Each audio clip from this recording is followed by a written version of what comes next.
All right, and we're off to the races. We're in chapter 4. This is one of my favorite chapters of Liberate, Your Journey to Lasting Financial Independence. It's great to be with you today, and we're going to go ahead and read and discuss just a little bit, do a lot of reading. But like I said, this is one of my favorite chapters, so let's go ahead and jump right in. And this chapter is called Choice and Control. And this quote, "Control your own destiny or someone else will," attributed to Jack Welch. I really like that, right? Once again, we're talking about kind of empowering you. You can control your future and your outcomes. Although we'll talk about some things where there are some things that are out of your control also today.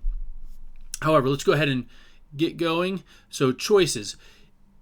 If you are a chess player, you know that the key to winning the game lies in the choices you make when it is your turn to move the game piece. Chess is a game of strategy. Often players do not see the ramifications of their earlier decisions until later, yet the opening move sets the tone for the rest of the game. Personal Fi works this way too. The moves you make early in your financial journey, like keeping tabs on your spending, diligently saving, and making wise investments, become the groundwork for financial independence when you exclaim, "Checkmate."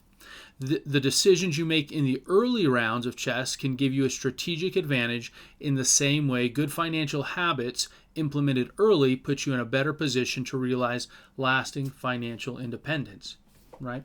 So the choices you make today will affect you in the future. Doesn't mean you can't, if you've made bad decisions and you're further along in life, doesn't mean you can't make changes, but if you make some good choices early off, it'll be that much easier for you.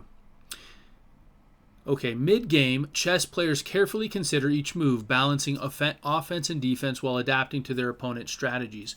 In personal finance, it is akin to managing your investments, expenses, income streams, and making adjustments based on individual circumstances.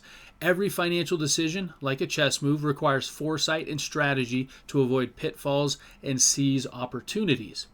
If you are fortunate enough to reach the end game in chess with your king still standing, you can credit the strategic decisions you made early on with getting you to a favorable position. Along the way, you also seized opportunities and capitalized on your advantages until you were poised for the win.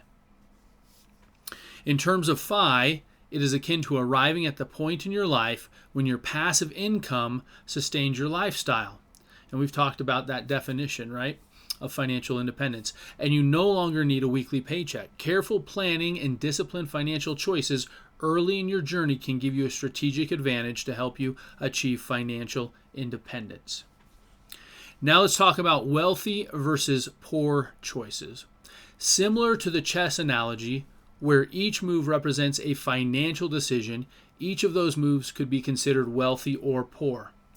For every financial decision, there is either a wealthy choice that increases your wealth or a poor choice that decreases your wealth. The financial decisions you make will determine your financial success or future. Right? Makes sense. Let's use a teeter-totter to symbolize your financial life. Sitting on each seat of the seesaw is a bucket. One bucket is labeled wealthy choices, and the other says poor choices. Every morning, you have one pebble to put in whichever bucket you wish. Saving part of your income, purchasing an appreciable asset, or investing in your education are all wise decisions. So those pebbles are tossed into the wealthy choices bucket, right? Frivolous spending, foregoing saving, and racking up debt all add pebbles to the poor choices bucket. Those tiny pebbles, in the beginning at least, don't have enough weight to tip the balance. You can offset a few pebbles in the poor choices bucket with the ones in the wealthy choices bucket and still maintain some equilibrium. Over time, however, one bucket outweighs the other. The heavier bucket, the one with the most pebbles, is low to the ground and more readily accessible. Whereas the lighter bucket is out of reach, high in the air. It becomes more challenging to add your pebble to the bucket you cannot reach and easier to contribute to the bucket that is lower to the ground, the one you've added to more often than the other. Without realizing it, you have developed a habit. It is much easier for you to keep doing what you've been doing than to do something different. If you have been making wise decisions all along, you have developed good financial habits. You have created a scenario that makes it simple and convenient to continue making sound decisions and adding your daily pebble to the wealthy choices bucket. The same is true for your unhealthy financial decisions. You have added so many pebbles to the poor choices bucket that it has become a habit. You continue to do so because this habit is easier than trying an alternative. Years later, the pebbles in the wealthy choices bucket magically turn to gold, and the ones in the poor choices bucket turn to sand. Would you rather have a bucket of gold or a pail of sand? If you're left with more sand than gold, I'll bet you'll wish you could go back in time and add more pebbles to the wealthy choices bucket. Sadly, although magic pebbles exist in this world, right, in this analogy, time machines do not.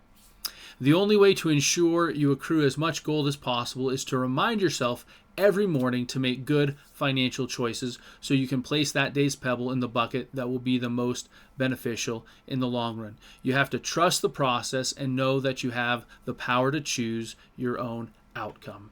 All right, we're going to stop right there and pick it up with part 2 of chapter 4 in just a moment.